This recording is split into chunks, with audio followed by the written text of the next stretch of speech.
This is Jonathan Agger, 5th Pro Boxing Fans, joined by Spencer Oliver. We're here at TalkSport for the big announcement of, it's like a 5v5 this, kind of the Battle of the Bridge, April 4th, UK versus USA, you up against Roy Jones, the rematch. Yeah. Tell us about it. Well, we had the first one, I think Dennis Hobson Fight Zone come up with the idea, and they had the concept about UK-USA. We see it in the amateurs, and the rivalry, the healthy rivalry is always really, really good between the two countries. Dennis had the idea of doing it as Roy Jones Jr, who's a friend of his, to be the captain over there, myself being the captain this side of the pond, and just putting on great events, and more importantly, giving these younger kids the opportunity to go on there and showcase their skills on a big platform. We've teamed up and doing a collaboration with TalkSport, who will be the joint promoter in this as well, and it's going to be healthy, mate. It's going to be great, and it's going to give the kids the exposure that they need, which is more important. And also, win, lose or draw, this sort of concept, these guys, and whether they become champions or don't become champions, they'll always have that in lock and say, that's what I done. I achieved that. So I'm very proud of this tournament that we do now, and it's going to continue. We're going back over to the States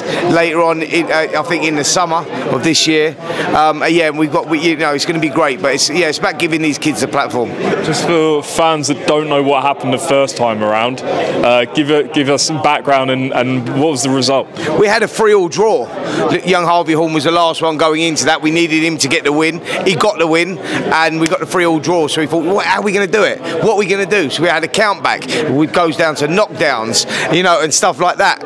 And it was a draw. So I was like, oh, Roy, mate, I've come over and I've done this, my idol. I've come over and done this on your grounds. And he went, mate, I'm going to come over and kick your ass on your ground. I was like, all right, let's do it. And that's how it sort of went. But Roy's become a great friend of mine as well.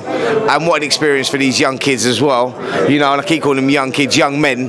What an experience for them to go in and be going in against Roy Jones Jr.'s, fighters. The greatest, one of the greatest to ever lace them up, if not the best to ever lace them up. The guy is a phenomenon. It's an honour for me to share this moment with him.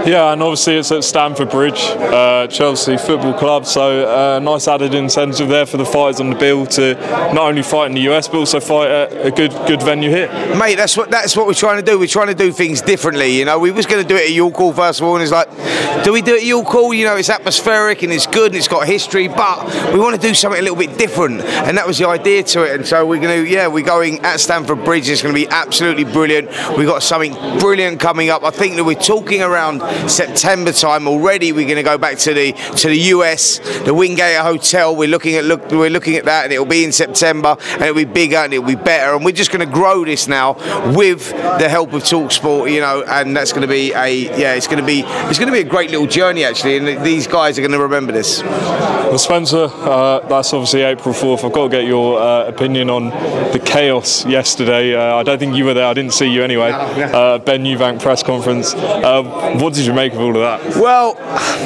was you surprised? Was I surprised? Not really. I mean, I didn't know he was going to pull an egg out of his pocket and slap it around his head, but it was always going to be some form of drama, and yeah, it was always going to happen. It spiced it up. Like I say, I wasn't really surprised by it. Maybe a little bit stupid, maybe not a little bit stupid. Maybe there was going to be something that's going to happen. Was it going to be Conor Benn? Was it going to be Chris Eubank Jr? But I think that shows you the rivalry between these two and the feuds between these two and their fathers, and goes back 30 odd years. And yeah, it's going to be an unbelievable build up. It's going to be a great fight. I can't wait. I'm actually at Tottenham Hotspur Stadium tomorrow for the London leg of this one, and it's an interesting fight, isn't it? It's a really interesting fight.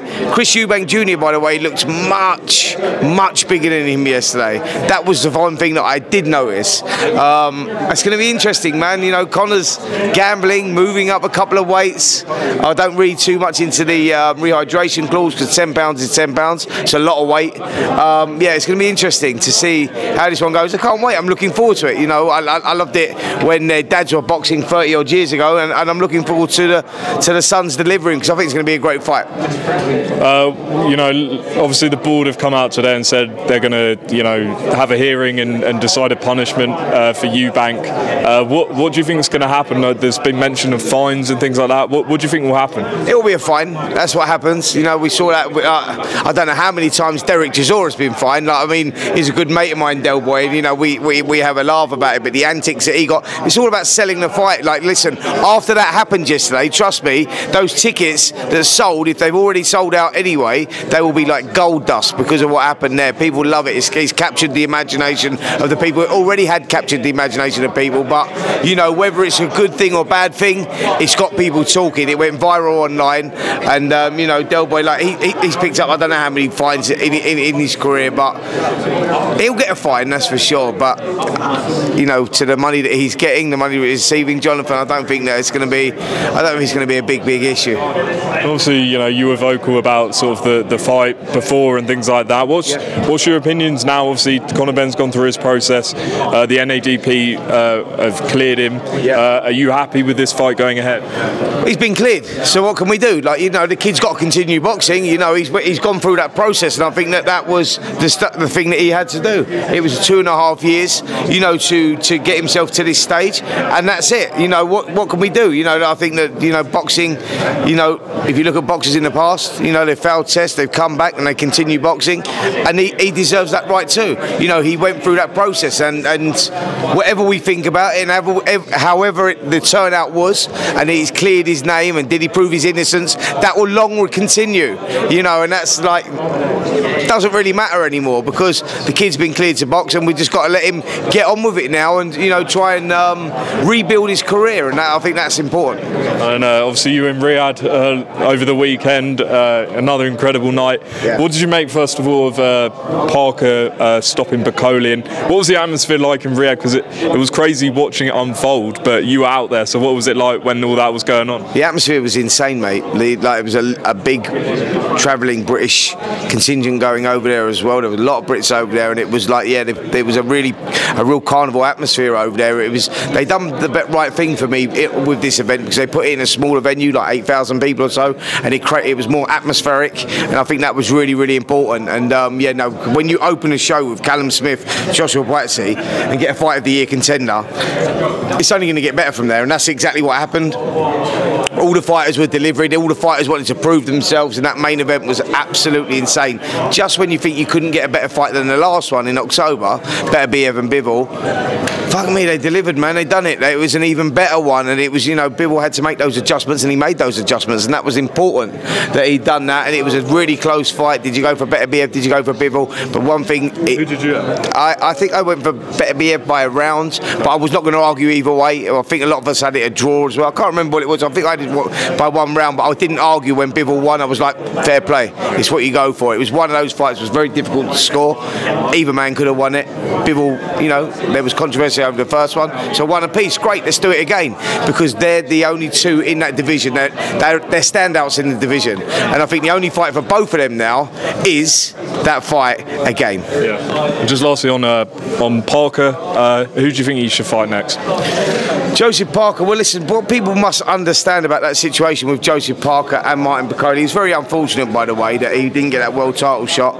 Daniel Dubois felt ill. We can't do anything about that. That's boxing. That happens. He fell ill. He was pulled out. He was as gutted as everyone else. Spoke to Don Charles about it. The whole team were gutted. But Joseph Parker was a voluntary for that. So a lot of people saying, well, he deserves his world title shot now. Well, you know, that is boxing and the business of boxing, and, you know, now it looks likely that we're going to get the undisputed world heavyweight title fight again, Daniel Dubois versus Alexander Usyk, so they'll probably take that route. Unfortunately, that leaves Joseph Parker in a position where he's the WBO interim champion. Where does he go? Is it Caballel next? You know, you look at that and you go, well, you know, Caballel's out on that good winning streak.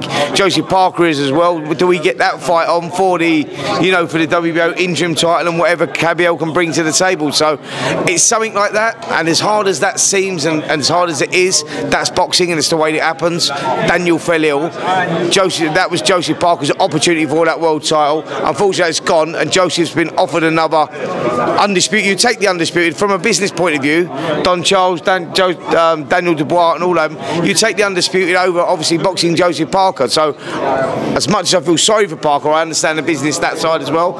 Joseph Parker will get his opportunity, that's for sure. You know, does he box then the winner of that, but have a fight in the meantime? Because that guy's reinvented himself, man, and he's absolutely brilliant. Spencer, appreciate your time. Yeah, Jonathan, cheers, mate. Cheers.